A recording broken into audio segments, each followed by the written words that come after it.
Salam, hər vaxtınız xeyir olsun.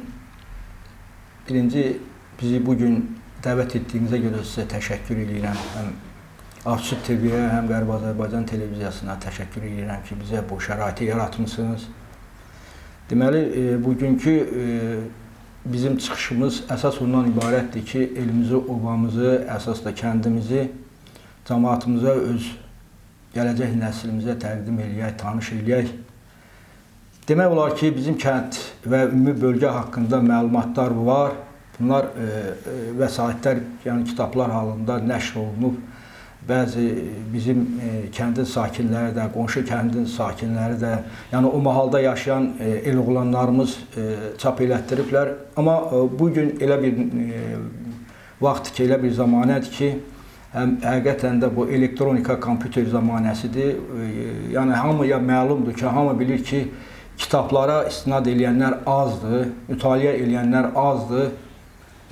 Hamı internetdənmi, ya televiziyadanmı, hansısa bir kanallardanmı bunları mənimsəmək istəyirlər. İnsanlarımız, bu zamanə uşaqları, yəni bizim balalarımız, evlatlarımız, gələcək nəsil biraz kitabdan uzaqlaşıblar. Ona görə də biz istədik ki, bu televiziya vasitəsilə, kanallar vasitəsilə həm bir o zamanlara, o kəndimizə bir səyahət eləyək, bölgəmizə bir səyahət eləyək və bölgəmiz haqqında məlumatlar verək. Cəmaatımız da, bizim evlatlarımız da, balalarımız da bizim o elə obuya olan məhəbbətimizi, sevgimizi və o gözəl məmləkətimizi, gözəl elimizi, obamızı unutmasınlar ki, ora həmişə yaşayıb, həmişə var olub, indən belə də onlar ora bizim qəlbimizdədir. Yəqin ki, Allahın köməkliyi ilə nəsib olar, gedərik, bizim balalarımız da həmin yerləri, həmin bölgələri ziyarət eləyərik, hələ lazım olarsa, gələr, vaxt olarsa orada yaşa da bilərik. Mən keçmiş tarixə bir müraciət eləmək istəyirəm. Əsasən bizim kəndin formalaşmağı haqqında kəndimiz demək olar ki, çox qədim kəndlərdən biridir. Bölgənin ən böyük və ən qədimi kəndlərindən biridir. Bizim əlimizdə etdiyimiz məlumata görə, əlimizdə mənbələrdən, Türk arxivindən əldə etdiyimiz mənbəyə görə, hələ 1575-ci il 3-cü Muradın hökmranlığı, Osmanlı İmperiyasının 3-cü Muradının hökmranlığı devrində bizim kəndimiz mövcud olub. Loru Pəmbək sancağı altında, yəni Pəmbək sancağı altında Günöylü Arçuk kimi təsvir olunub. Bu dəqiq məlumatdır. Deməli, bu 16-cı əsrə istinad edirsə, hələ bizim 16 əsrdən qabaq da bizim o kəndimiz var olub, yaşayıb, yaradıb. O kənd həqiqətən də elə bir yerdə yerləşirdi ki, yəqin ki, bunu görərsiniz bizim internetdən də, bizim o çəkilən foto şəkillərdən də görərsiniz ki, elə bir yerdə, elə bir mövqedə yerləşmişdi ki, doğrudan da insana zövq verirdi, insan həmin o gözəlliyə baxanda fəxr edirdi. Amma bunu demək lazımdır ki, o kənd böyük dağıntılara məruz qalıb. Bir neçə dəfə demək olar ki, kənd yerini dəyişib. Bu da nəyə əsaslanır? Ona əsaslanır ki, o vaxtları bizim kənd müəyyən həm Qazax qəzasına, həm İrəvan xanlığına, sonra Osmanlı İmperiyasına, Səfəvilər dövlətinə tabe olublu. Bunlar həmişə ayaq altında qalıb, əziyyət çəkib. Bu kənd bir neçə dəfə yerini dəyişib, zəlzələ olubdur, zəlzələ ilə əlaqədar yerini dəyişib. Bizim kənd bir neçə dəfə köçməyə məruz qalıb və insanlarımız, bizim babalarımız, nənələrimiz həqiqətən də çox əziyyətlər çəkiblər, nə əziyyətlər formasında. Sonradan yenə də elə o obaya, o vətənə sevgi bir daha yenə ara sakitləşəndən sonra həmin bölgələrə qayıdıblar. Burada məkan salıblar və böyüdüblər. Kəndi demək olar ki, kəndimiz bizim sonra ikinci bir mənbədən əldə etdiyimiz mənbəyə görə 1831-ci ildə bizim kəndin, yəni ümumiyyətlə Aleksandropol, yəni o tərəfin kameral təsvirinə görə vergi toplanmış. Vergi toplanma vaxtı bizim kəndin də sakinlərinin həm siyasi tərtib olunub, həm də o kənddə yaşayan ailələrinmi, orada yaşayan şəcərələrinmi, yəni biz o vaxtda elə indi də həmin söz ağzımızda qalıb, tayfaların, insanların, onların kimlərin yaşadığı haqqında əlimizdə dəqiq məlumatımız var. Orada o vaxtı hələ 1831-ci ildə 80-ə yaxın ailə yaşayır. Amma yəni o kənddə yaşayanlar, o kənddə böyüyən insanlardan da bir çoxları bugün həyatdadır. Bilirlər ki, kəndimiz o vaxtı bu bizim kərən tökülən yer var idi. Yəqin ki, bunu hamı bilir. Sonradan oraya o aşağı dərədən, yəni Çiçiqan çayından çəkdilər, yuxarı nasoslarla vurdular, onun yanında yerləşib. Əslində kəndimiz orada yerləşib. Sonra Aydaşının yanında yerləşib. Sonradan kəndimiz elə bir mövqe seçib ki, hər tərəfdən həm strateji, həm də müdafiə xarakterli ki, kənd qoruna bilsin və orada kəndin baxanda, o landşaftda, o gözəlliyə baxanda dağını Bazum dağlarının ətəyinə söküb və orada inkişaf edib artmağa başlayıbdır. Həqiqətən də o qürur verici bizim kəndi çox qoruyur.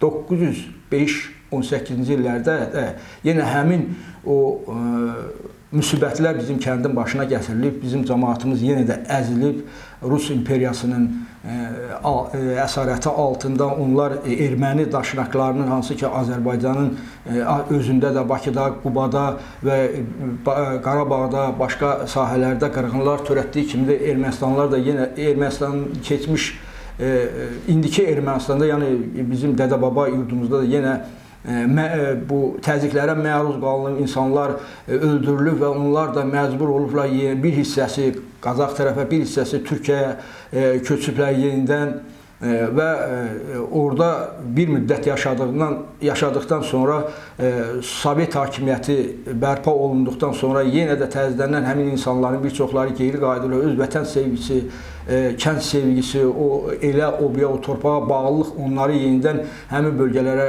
gətirib çıxardım.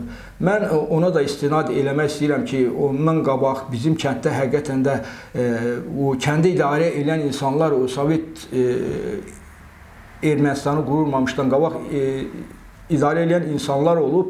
Onlar da yenə bizim kəndin öz sakinlərindən əvvəlcə onlardan, məsələn, ağa da olubdu, orada məsələn Rəfi ağa deyilən, ondan sonra Qılavının evi deyirdilər, Qılavının İsmaili olub ki, həmin o insan 6 kəndin rəhbəri işləyib, Qılavı kimi, yəni onu Rus dilində Qılav deyin, yəni orada rəhbər bir şəxs olub, həqiqətən də orada sonra Köxalı deyirlər, Köxalı işləyibdir, qazılar deyirlər, qazı nə deməkdir bu sözlə, qazı kişi işləyibdir, ondan sonra Məmiş olub. Məmiş də bizim Məmişin babası olubdur ki, həmin insan da yenə orada bizim kəndə rəhbərlik elibdir.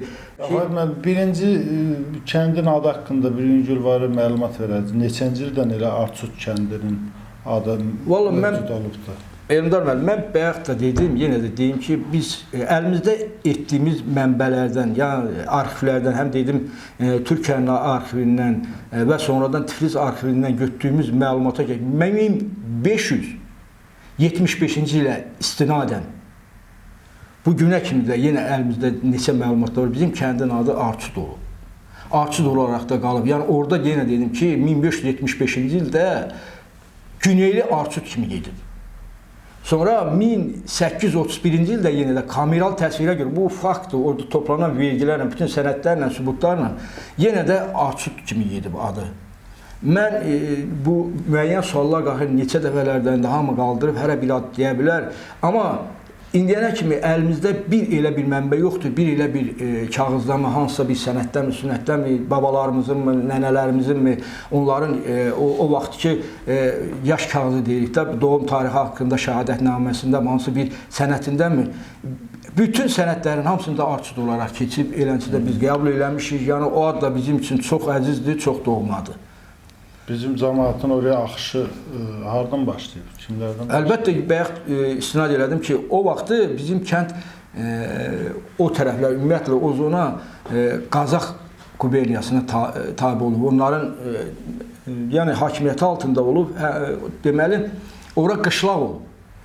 Qazaxdan, Gürcüstandan, bizim doğma Azərbaycanımızın müəyyən bölgələrindən oraya yayda gəlirlərmiş, orada dincəlmək üçün. Bizim o landşaft da, o gözəllik, o yaşayışa münbit olan yeri görüblər və bunlar da gəlib elə da sonradan qayıtmayıblar. İndi deyirlər Qazaxın Laşday kəndi var, 2-ci Şıxlı, müəyyən kəndlər var ki, oradan köçüblər. Amma köçmək nədir? Bu kənddən o kəndə gedib. Yəni bura yenə də həmin eyni bölgə, eyni bir nə deyim, rayon, eyni bir zona. Onun bu kənddə yaşamır, bu kənddən deyir ki, mən gedirəm orada özüm üçün şərait. İndi biz yenə ki burada Bakın ərazisi. Əlbəttə bir dövlətin, bir bölgənin ərazisi olub. Orada sənin mənim yox idi. Hamısı bir idi. Sonradan bu Rusiyanın təsiri altında bu bölgələr bizim Azərbaycanımızdan, böyük Azərbaycanımızdan bölünərək, parçalanaraq paylandı. Biz də ayrı düşdük. Öz doğma torpağım. Yəni bizim sənin mənim deyildi. Əlbəttə Qazax da bizim idi, Qarabağ da bizim idi, İrəvan da bizim idi. Qaraqoyunların, Ağqoyunların hakimiyyəti dövründə bizim kəndimiz mövcud olub. Bir şeyə istinad edeyim ki, məsələn, alicə baxın, biz öz atamızı götürək ki, yaxud kənddə yaşayan atamızı götürək, onların bir şəcərəsi. Yəni 5 babanı götürək, 5 babanı onu vuraq, ən azından bir 50-60 ilə vuranda bu 300 il eləyir. Biz məsələn 1950-ci illəri saysaq, onu 5 nəslə vuranda bu ən azından 300 il edir. Bu da həmin tarixə gəlib uyğunlaşır. Həmin vaxta gəlib uyğunlaşır ki, bizim babalarımız ilə ulu babalarımız doğrudan da bu kənddə yaşayıb, oradan hardansa da köçüb gəliblər. Əlbəttə kənd sonradan formalaşdı, böyüdü, müəyyən yerlərdən o gözəlliyi, o mənzərəni və oradakı o inkişafı görəndən sonra bizim Azərbaycanımızın qeyri yerlərindən də, bölgələrindən də köçlər gəldi, yarandı, ora böyüdü, inkişaf elədi. Yəni mən nəyə istinad eləmək istəyirəm? 1905-ci il, 18-ci il ərəfələrində həqiqətən də bizim kənd və o bölgə yenə də erməni daşnaqlarının təzyiqinə, onların əzablarına, onların hücumlarına məruz qalıblar və kənd məcbur olub ki, bir hissəsi Qarsa köçüblər, Türkiyənin, yəni Osmanlının Qars vilayətinə köçüblər və Azərbaycanın bölgələrinə, Gürcüstana, sonra bəzi bölgələrə köçüblər ki, özlərini xilas eləmək üçün, ailələrini təcavüzdən, namuslu qeyrətini qorumaq üçün öz ailəsini götürüb başqa yerlərə köçüblər. Sonra ara sakitləşəndən sonra bu Sovet İttifaqı, yəni Oktyabr inqilabı qələbə çaldıqdan sonra cəmaət sevinib ki, yenidən bu bizi qoruyacaq Sovet hakimiyyəti qurulub.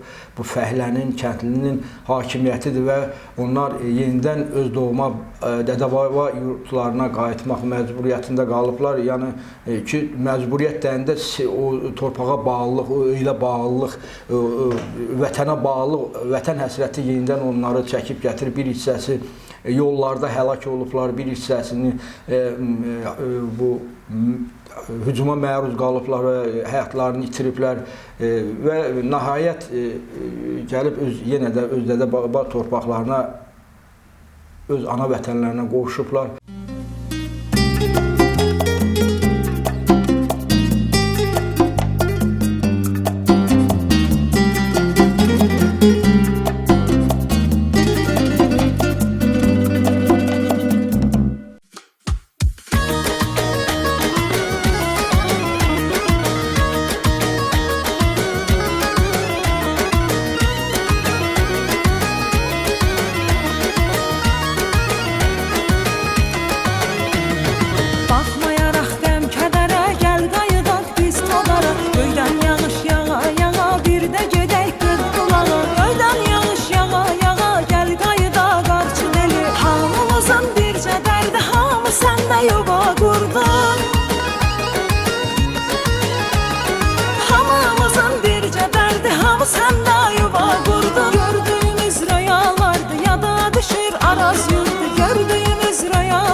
sular, hər qapıda bir bulaq var. Könül dərdli göz intizar, ay qohumlar, ay qonşular. Dupduruydu axar sular, hər qapıda bir bulaq var. Könül dərdli göz intizar, gəl qayıda qarşı deli.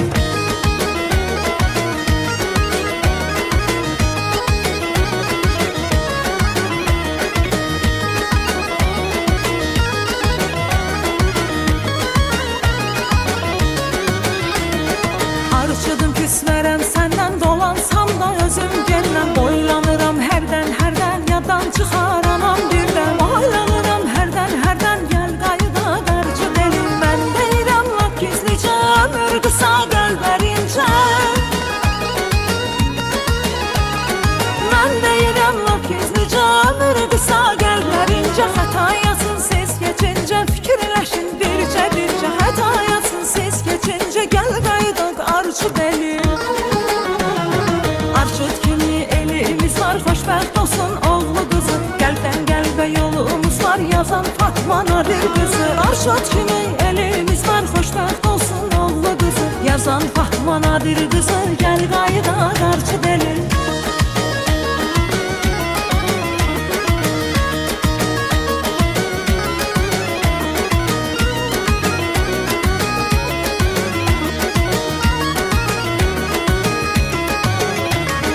Hamımızın bircə dərdi, hamı səndə yuva qurdu.